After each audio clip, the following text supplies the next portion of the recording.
kakaubot. Makaradol, Fred Padernos, Istorya Pakaran! Mga paingod to para taton mga waray-waray din habugos nga Pilipinas from Region 8 habugos nga Pilipinas nga pati taton mga waray-waray communities nga to hay mga langyaw nga mga labdasan. Magandang tanghalit, magandang oras sa ating lahat. Ako'y nagpupugay para sa ating kapwa mga Pilipino na narito sa loob ng ating bansang Pilipinas at ang ating ibang mga kapatid na mga Pilipino na nasa iba't ibang mga bansa naghahanap buhay para sa kanilang mga pamilya. Alam nyo, ang daming nangyayari ngayong linggong ito. Yung mga istorya nating sinusubaybayan, sinusundan, ang daming nangyari sa linggong ito. Kaya ang ating usapan ngayon ay punong-puno tayo ngayon ng mga balita.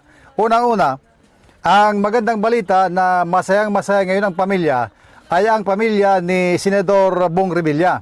Alam nyo naman, kahapon na ito'y bumalandra na sa mga balita na si Senator Bong Revilla na nakulong dahil ito sa kanyang pagkasangkot sa graft and malversation. May kaugnay ito sa flood control, abay nakagpiyansa. Pinayagan ng korte na magpiyansa sa halagang 1 milyon. Kahapon yon. At talagang mabilis ang proseso pagkatapos makapagbayad ng senador ay suportado pa ng kanyang misis si Congresswoman Lani Mercado.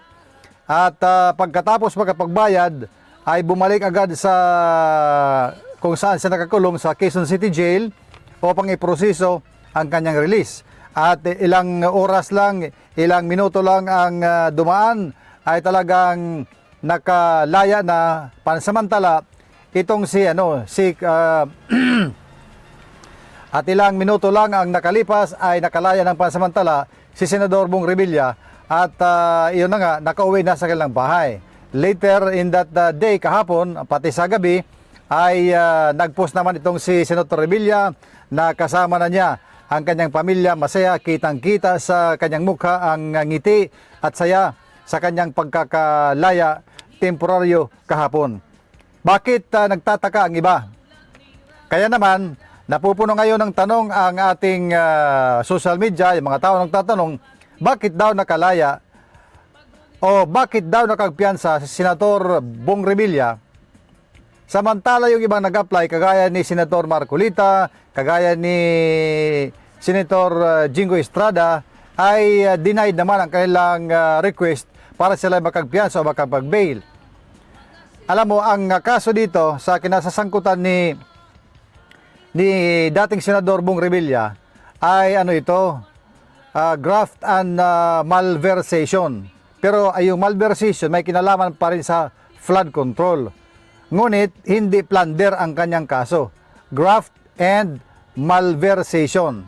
So may magkaiba yun. So nakita natin na doon sa kanyang kaso ay talagang obviously nga pwede magpiyansa kaya nakagpiyansa. Malaki nga lang, 1 milyon ang kanyang piyansa. Hindi naman yung papayagan ng korte kung hindi talaga pwede.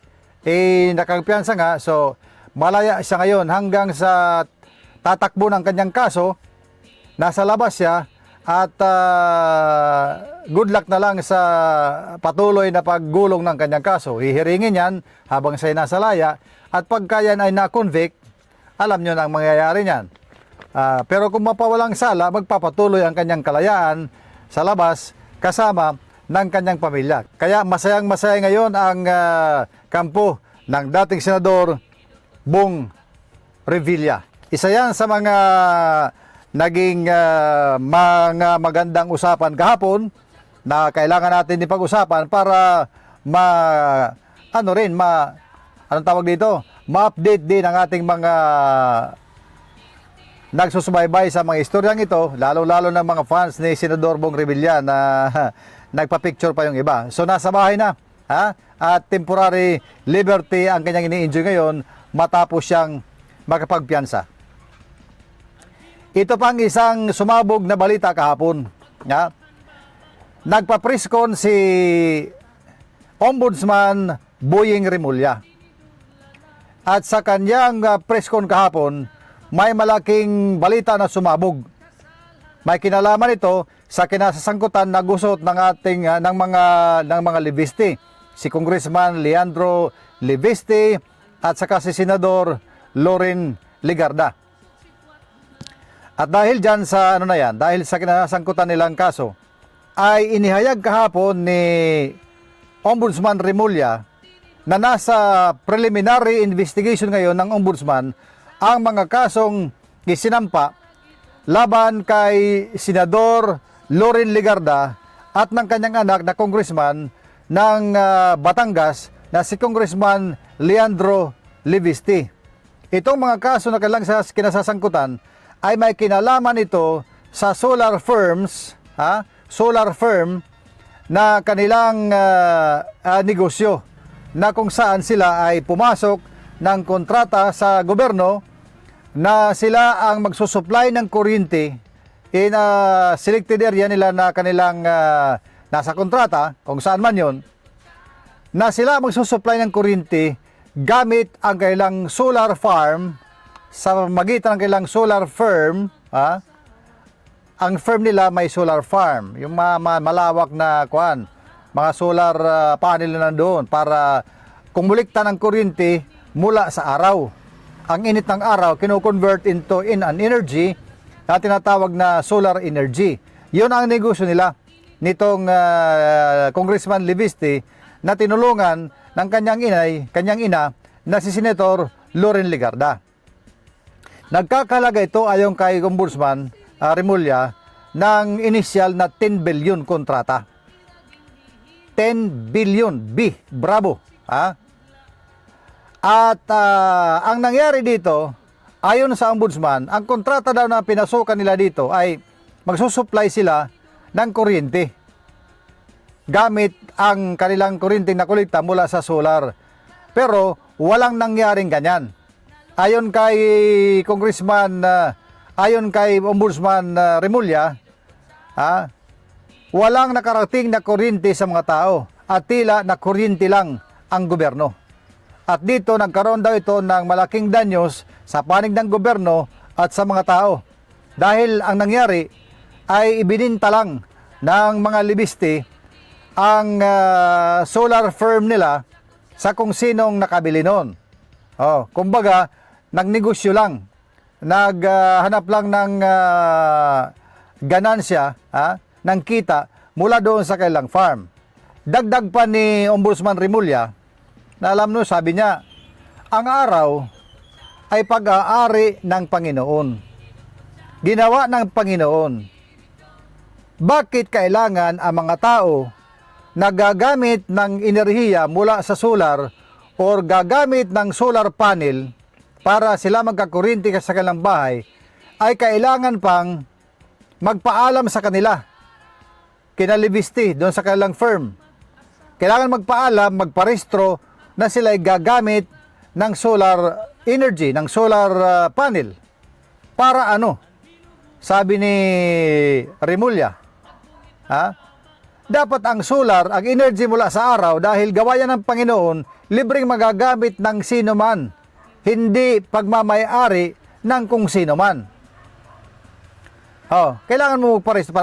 Halimbawa, gusto mo magkabit ng solar panel para sa sarili mong kuryente, sariling kuryente sa iyong bahay, dahil nabibigatan ka na sa kooperatiba na mula sa kooperatiba ng kuryente.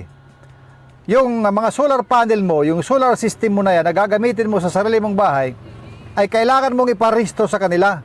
Magpapaalam ka sa kanila. Pero ang pinagpapaalaman mong negosyo ay solar farm ang kanilang negosyo. So ano sa tingin mo? Papayagan ka ba? Pag pinayagan ka, edi kompetensya ka na rin, kabawasan ka na sa kanilang negosyo na solar farm, solar energy. That's precisely the point na kine-question ito ni Ombudsman Remulla.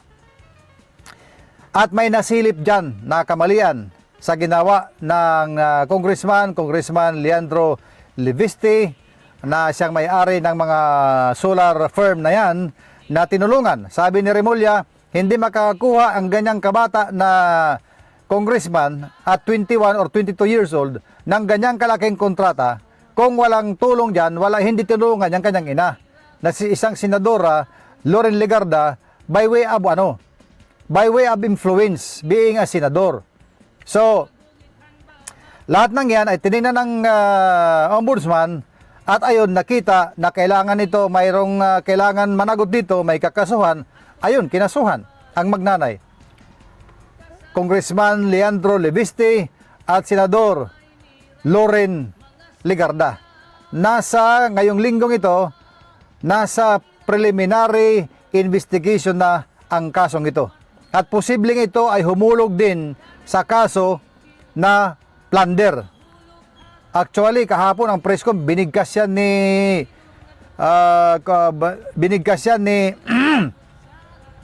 actually kahapon sa press con binigkas yan sa press con kahapon binigkas yan ni Ombudsman Remulla na plunder ang kaso na isasampa laban sa magina Congressman Leandro Leviste at Senador Loren Legarda. Kaya itong balitang ito ay susundan natin. Sa susunod na linggo, nakikita ko na may mga development ito. May mangyayari ito. So yan ang susundan natin at ang ating malaman kasi may pakialam ang tao dito. May pakialam ang tao dito sa usapin ng solar energy. Lalong-lalo na itong mga involved dito ay mga opisyal ng gobyerno, senador at congressman, mag-ina.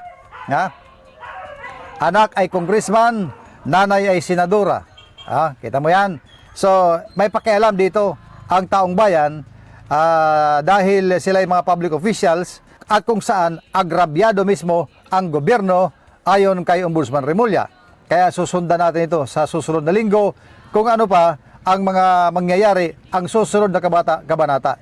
Ayon pa nga sa ating Pangulo na kanyang pabiro pag tinatanong ng media, sabi niya, abangan ang susunod na kabanata. Kaya ganyan din ang gagawin natin. Ating abangan ang susunod na kabanata dito sa istorya ng mag-inang Leandro Leviste at Senador Loren Legarda.